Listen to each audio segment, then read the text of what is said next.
We adore you, O Christ, and we bless you, because by your holy cross you have redeemed the world. A reading from the Gospel of Luke.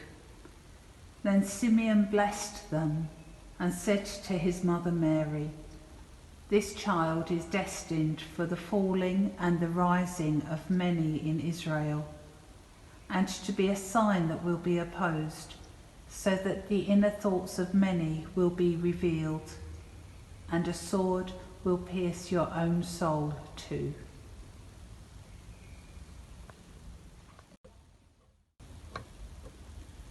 As Jesus continues his journey, his eyes meet his mother's. He is covered in blood, sweat and spit, bent under the weight of the cross, subjected to angry shouts from the crowd.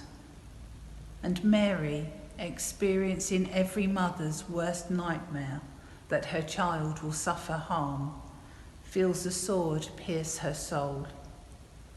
Moving with fiercely protective love, she offers her son what she can, the comfort of her presence. No words are spoken, no words are necessary. Their connection communicates compassion and love. In his book, The Testament of Mary, Colm Tabine presents an imagined first-hand account of the experience. This is how the encounter is imagined. He lifted his head for a moment and his eyes caught mine. All of the worry, all of the shock seemed to focus on a point in my chest. I cried out and made to run towards him, but was held back by my companions, Mary whispering to me that I would have to be quiet and controlled, or I would be recognised and taken away. He was the boy I had given birth to, and he was more defenceless now than he had ever been then.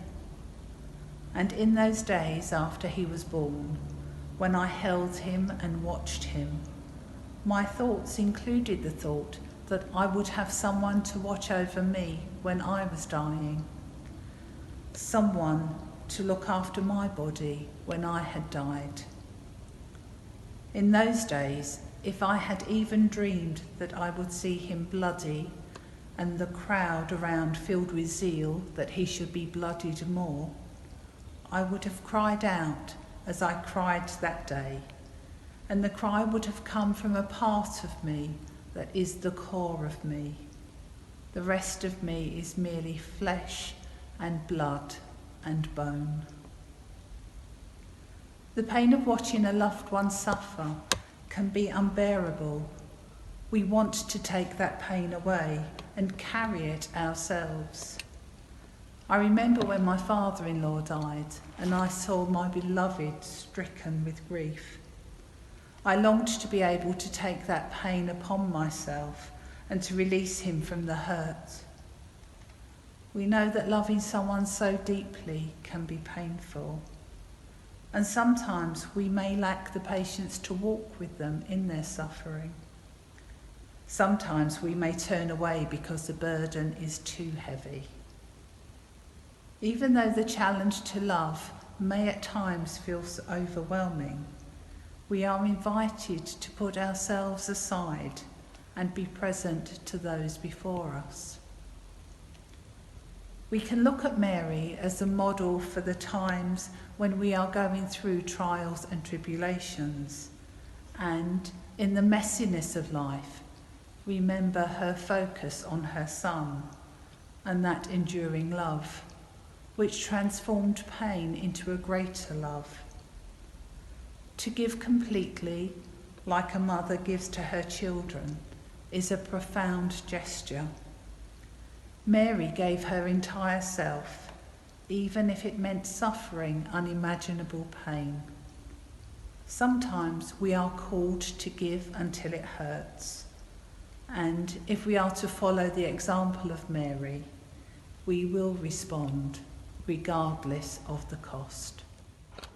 Jesus, we remember the gaze that rested between you and your mother, In that moment of pain, there was also a moment of deep and enduring love.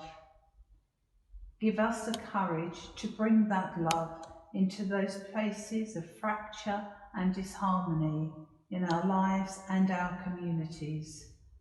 And help us remember that when we are present to those who are hungry, tired and sad, those who are difficult and stubborn, we are loving you.